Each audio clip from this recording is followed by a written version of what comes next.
A private royal event meant to unite the family turned into the scene of a brutal humiliation, and what Camilla did to young Charlotte left Catherine on the floor, gasping in grief. The image of Princess Catherine collapsing in the halls of Windsor Castle stunned even those closest to the royal circle. It wasn't just a faint, it wasn't exhaustion from royal duties or another whispered health scare. It was heartbreak, pure and raw, the kind that makes a woman's legs give way when something precious is shattered in front of her. And for Catherine, that something was Charlotte. That afternoon had been carefully orchestrated by a quiet royal luncheon away from cameras, intended to present a picture of harmony to the family's inner circle. King Charles was present, as were senior royals and their children. Everything appeared polished and pleasant, a retreat into family tradition. But just moments before Catherine's collapse, something happened behind closed doors. Charlotte, usually so composed, emerged from a private conversation with Queen Camilla in tears. A palace aide later described her face as not just hurt, but broken. Catherine immediately went to her daughter, crouched beside her, and within seconds, the shock overtook her. She collapsed where she stood. Staff rushed to her aid, shielding her from onlookers as chaos bloomed beneath the royal calm. The official statement was quick and calculated. The Princess of Wales experienced a moment of lightheadedness due to stress and was promptly tended to by palace medical staff. But even as the ink dried on those words, insiders were already leaking the truth to trusted ears. It wasn't stressful, it wasn't lightheaded. It was what Camilla said to Charlotte. Details began to emerge like water through a cracked dam. Camilla had pulled Charlotte aside, under the guise of a woman-to-woman chat. But it wasn't a bonding moment, it was a reprimand. A warning, a humiliation, cloaked in palace language. "You are not Diana, and you never will be," Camilla allegedly told the young princess. "Don't let them put you on a pedestal that's not yours." Some sources claimed she even mocked Charlotte's posture and smile, telling her she looked rehearsed, not regal. Meant to teach her humility, Camilla's words instead delivered a cruel blow to a child, still learning what her place in this legacy truly means. Catherine's bond with Charlotte is unlike anything seen before in royal motherhood. From day one, she has shielded her daughter not only from the press, but from the unspoken pressures of being born into a gilded cage. Charlotte was her mirror, her strength, and her softest vulnerability. To see her crumble and worse, to know who caused it was too much for a mother whose entire life has been about grace under fire. But this wasn't just a single comment or a flash of temper. This was the climax of a power struggle buried beneath silk gowns and ceremonial handshakes, a bitter undercurrent that's long existed between Camilla and the family she married into. Camilla, who fought for acceptance. Catherine, who earned it. And now Charlotte, the unwitting symbol of a legacy Camilla thought she'd rewritten. But to understand how things reached such a dangerous emotional climax, we must go back to the rivalry simmering just beneath the crown, and the moments that made this collapse inevitable. Whispers inside the palace claim Camilla saw something in Charlotte that terrified her, not innocence, but legacy. From the very beginning, it was clear that Charlotte wasn't just another royal child. There was a spark in her, a calm regality beyond her years, and it didn't take long for the comparisons to begin. The media, the public, even members of the royal household quietly noted the eerie parallels between Charlotte and the late Princess Diana. The poise, the grace, the ability to connect without words. But while the world looked on in admiration, one person saw something else entirely, a threat. And that person was Queen Camilla. To outsiders, Camilla had seemingly secured her place after decades of struggle. She had endured public scorn, overcome controversy, and finally stood crowned beside King Charles. But inside the palace, those old insecurities never truly faded. Diana's shadow still lingered in every corridor, echoed in every charitable gesture, and now it was living again through Charlotte. It wasn't just about physical resemblance, it was the aura, the reverence Charlotte naturally commanded even as a child. To Camilla, this wasn't charming, it was unnerving. Several staff members noted that Camilla often appeared visibly tense during Charlotte's public appearances. During engagements where the young princess effortlessly stole the spotlight, Camilla's smile would tighten, her demeanor would shift. One particular moment sent a chill through the royal circle. Charlotte arrived at a private church ceremony wearing Diana's old sapphire locket, a gift from Catherine, passed down with deep intention. The room stilled. Camilla's eyes reportedly narrowed as she leaned toward Charles and whispered sharply. She said nothing publicly, but aides recall her withdrawing from the event early, citing a prior commitment. The following week, Camilla reportedly confronted Charles in private, demanding to know why Catherine insisted on dressing Charlotte like her. She was unspoken, but everyone knew who she meant. The very suggestion of Diana being honored so publicly and by a child who was not her blood but carried her spirit was too much. Camilla's past was catching up to her, not through scandal, but through legacy. And she knew that once the public fully embraced Charlotte as Diana's echo, there would be no more space for her in the heart of the monarchy. But what truly unsettled Catherine wasn't just the tension, it was the subtle, psychological warfare. Comments made in passing that chipped away at Charlotte's confidence. Hints that she was too polished, or trying too hard to please. At first, Catherine brushed them off, but they grew more frequent, more targeted. It was as though Camilla had shifted her rivalry from mother to daughter and was now intent on keeping Charlotte from growing into the woman the people already adored. Catherine found herself walking a tightrope. She couldn't confront Camilla directly, not without igniting a scandal. And yet, she couldn't sit idly by while her daughter was quietly undermined. She urged William to intervene, but even he was cautious, understanding the storm such a confrontation could trigger. So Catherine chose restraint, diplomacy. She thought kindness would de-escalate Camilla's insecurities. But she was wrong. Because while Catherine tried to keep peace, the next move from Camilla would be anything but diplomatic. They thought it was a simple family lunch at Clarence's house, until Camilla called Charlotte into the sitting room alone, and everything changed. It was supposed to be an unremarkable affair, the kind of gathering that allows the royal family to project unity without cameras. The occasion, a private luncheon to mark the end of the school term, an annual tradition meant to remind the younger royals that, no matter the titles or the obligations, they were still a family. The smiles, though polite, were paper-thin. Beneath the surface, tensions twisted like vines. Catherine and William arrived with their children, trying to keep the energy warm. But Camilla's gaze, sharp and searching, rarely left Charlotte. Everything seemed perfectly choreographed until Camilla asked to speak to Charlotte in private. At first, Catherine hesitated. It was unusual. There had never been such a request before. But with King Charles watching and other eyes on her, she gave a small nod, hoping it was simply a grandmotherly moment. What happened behind those doors, however, shattered the last illusion of harmony.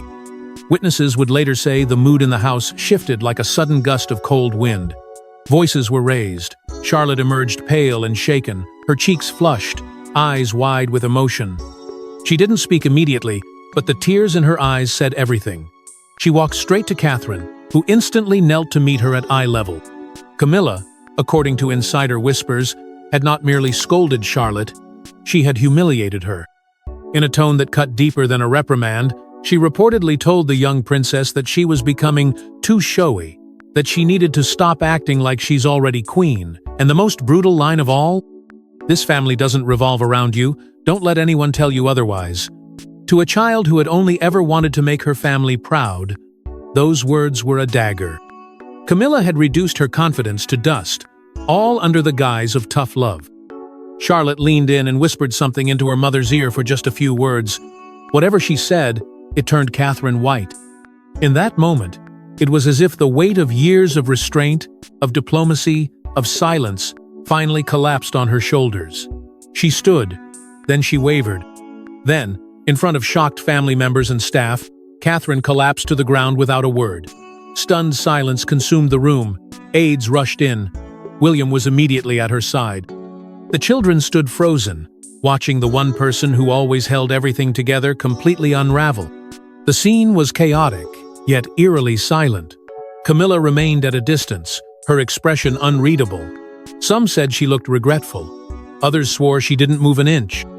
Catherine was lifted and escorted out of the room by palace aides, still dazed, lips trembling but silent.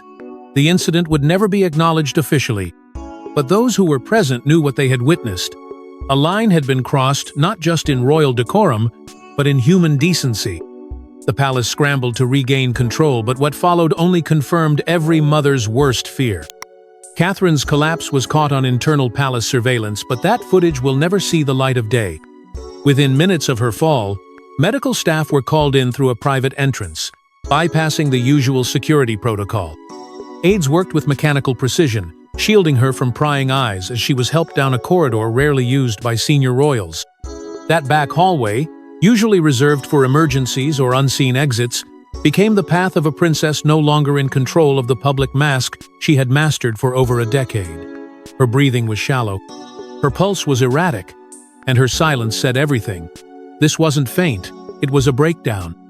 Camilla, standing nearby with arms folded, reportedly brushed off the situation entirely.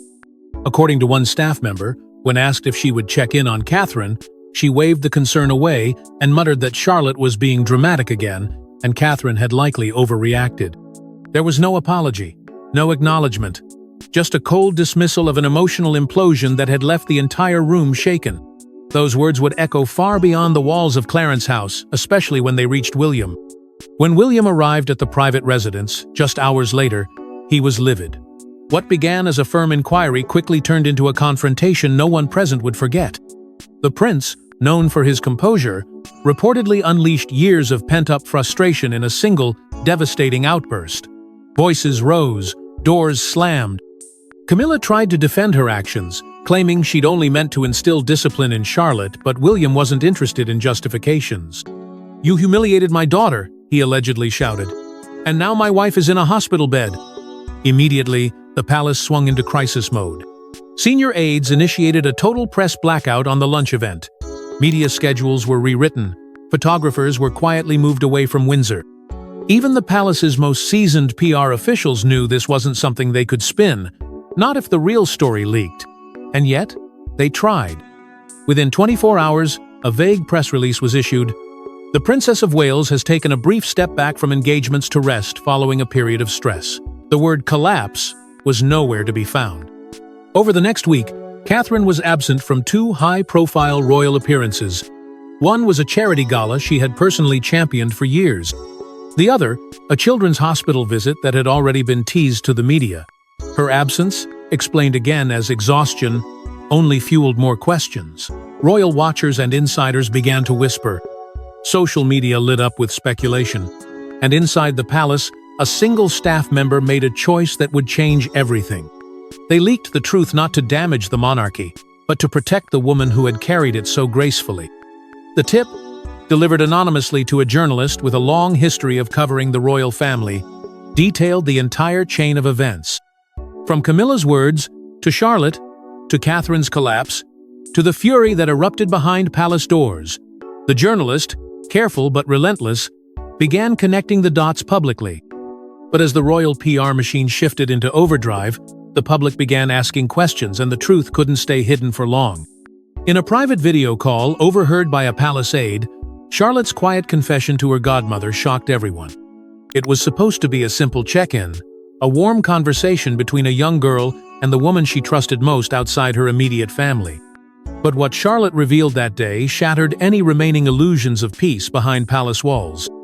In a trembling voice, she admitted that Camilla had told her she would never wear a real crown, and that she was only playing princess. The cruelty wasn't just in the words, it was in the intent. It wasn't a correction or guidance, it was a calculated attempt to cut down a child before she ever truly stood up. The emotional impact of those words ran far deeper than anyone expected. That night, Charlotte sobbed quietly in her room, whispering to Catherine through the door, "Why doesn't Nana Camilla like me?" For a mother who had fought her entire adult life to shield her children from the toxic politics of the monarchy, this was a devastating blow. Catherine sat outside that door for hours, wiping tears she dared not let Charlotte see. But inside, something had snapped. The protective shell had cracked. The silence she had once kept in the name of dignity was no longer acceptable. And in that moment, she made a call that rewrote the royal script. She rang Princess Anne not through protocol, not through official channels, but directly. Catherine didn't mince her words.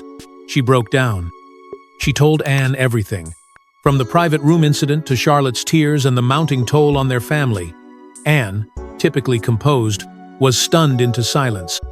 But it wasn't long before that silence turned into a fury few had ever witnessed. "This is disgraceful. It's cruel," she reportedly told Catherine. "It's everything we were supposed to be done with." In that single call, Anne pledged her allegiance not to Camilla, not to the crown, but to truth and to the next generation. As the story unraveled internally, former royal staff who had served Queen Elizabeth and Princess Diana began whispering their own memories. One, a long-retired lady-in-waiting, confided that Diana had once been told, at just 16, that she was too delicate for the crown and better suited as a symbol, not a leader. The same pattern, the same cruelty recycled beneath golden ceilings and stiff smiles. Had the emotional manipulation that haunted Diana now wrapped itself around Charlotte? Public sympathy exploded as fragments of the truth began slipping into the press. Hashtags supporting Charlotte trended across social media. Commentators drew chilling parallels between Camilla's actions and the psychological warfare Diana once endured.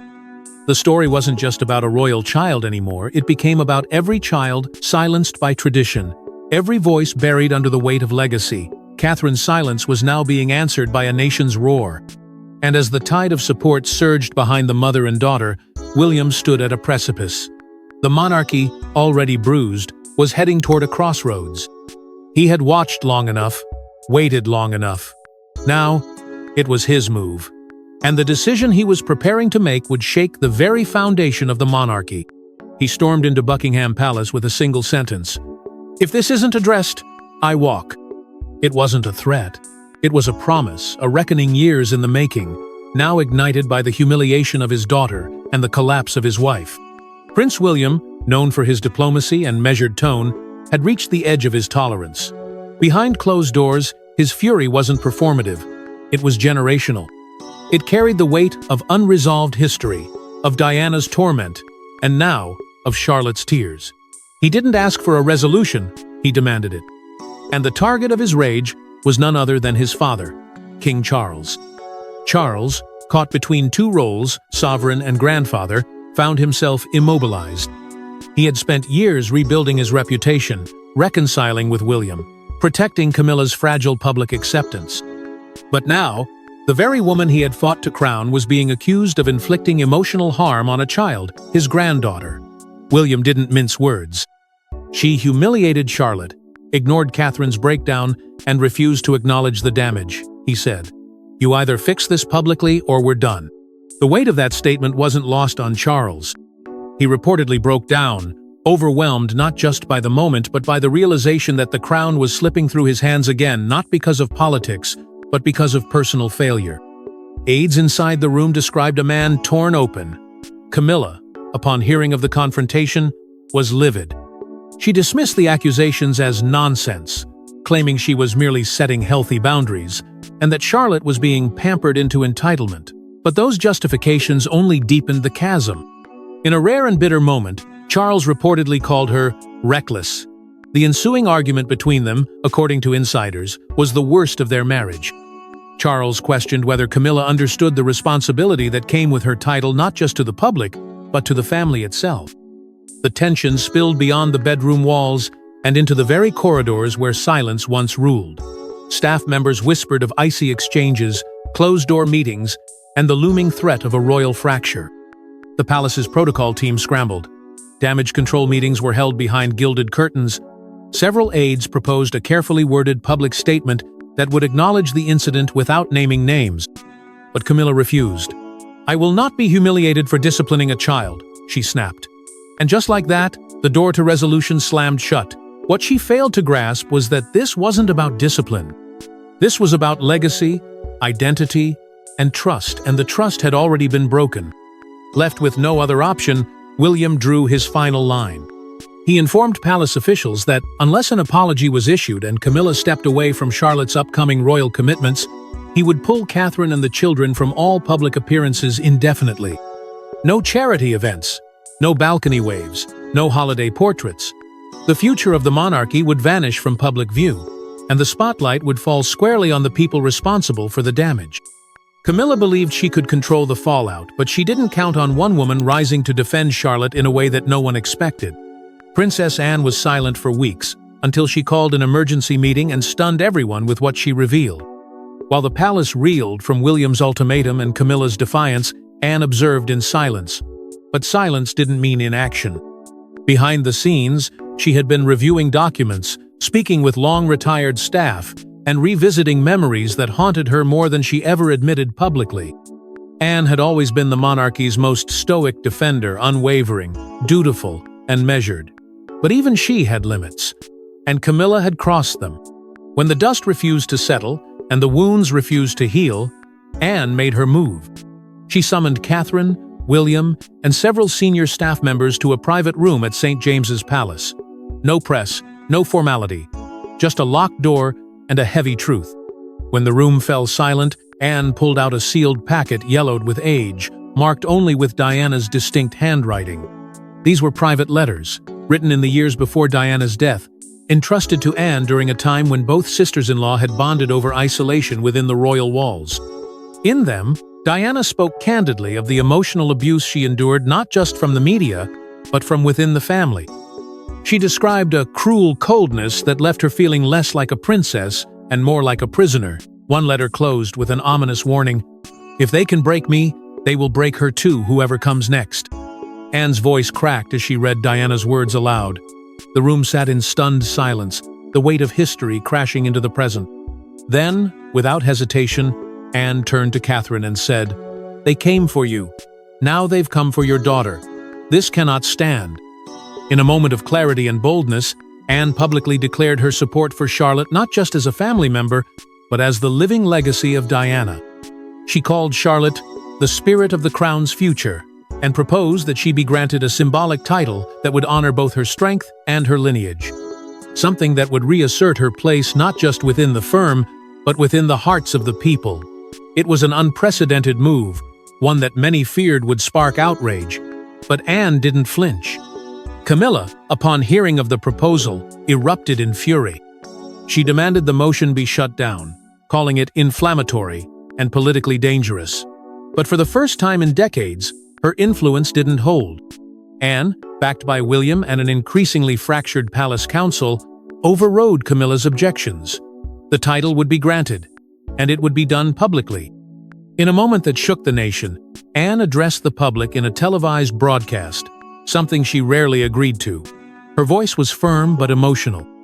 "Our children," she declared, "must never bear the burden of our mistakes. We failed Diana, we will not fail Charlotte." The words echoed far beyond palace walls. They landed in living rooms, on headlines, in hearts. And for the first time, it felt like someone in power was truly listening. But as the dust began to settle, one shocking final twist was still to come, and it came from Charlotte herself.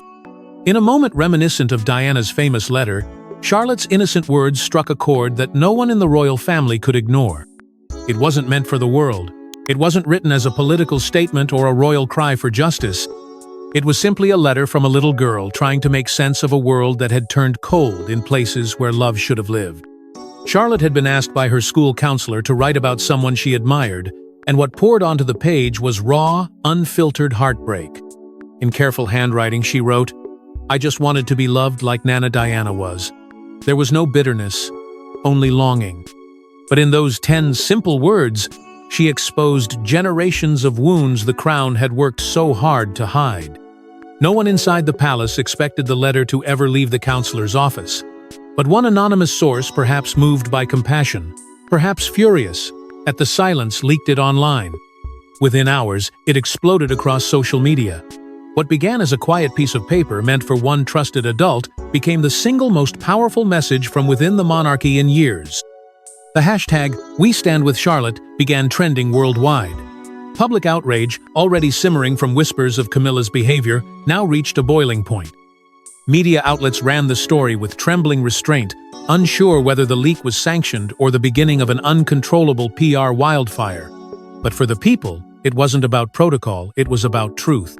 Mothers wept reading Charlotte's words. Fathers took to message boards, expressing disbelief that a child born into royalty could feel unloved. Young girls across the world responded with drawings, messages of support, and calls for the monarchy to protect its own. The internet, for once, had found a united cause, the defense of a little girl who never asked to be caught in the crossfire of royal ambition.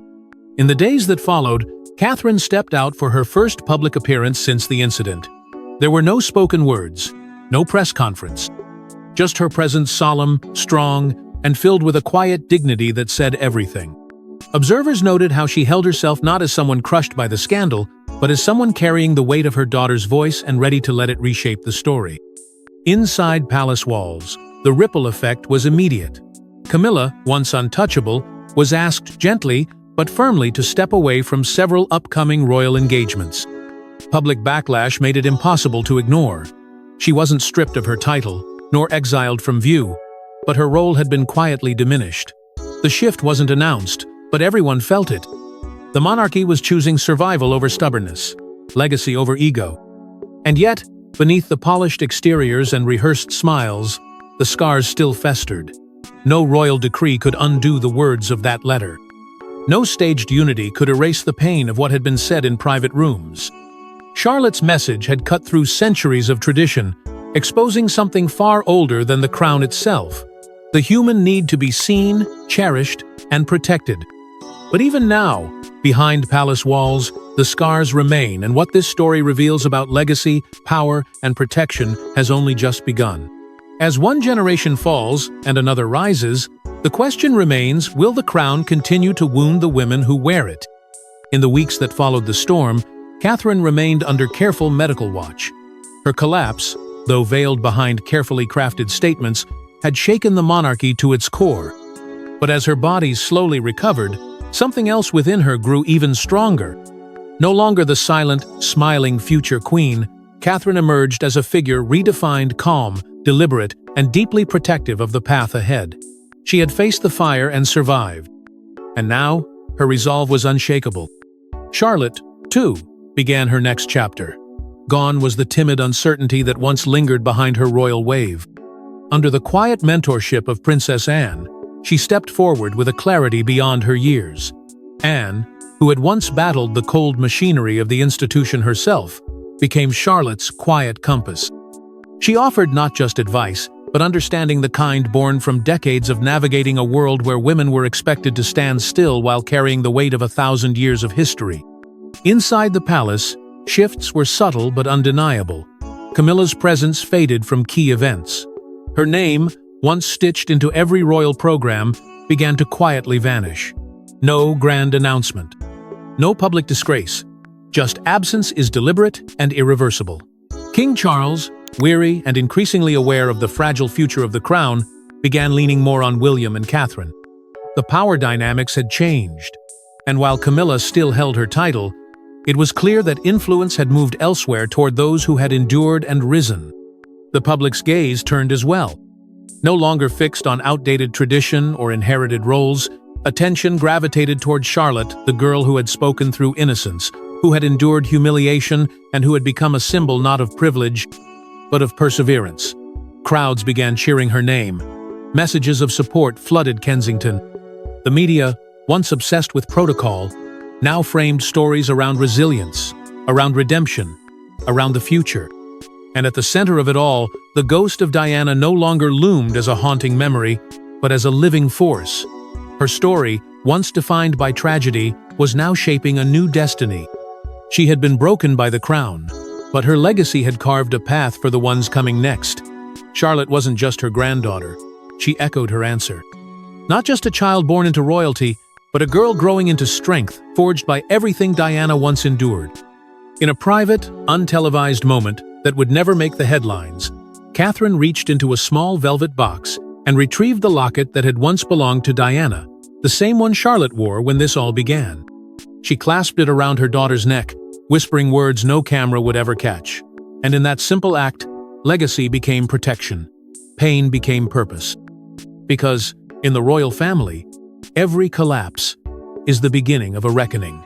Thanks for watching. Don't forget to like and subscribe, and we will see you in the next one.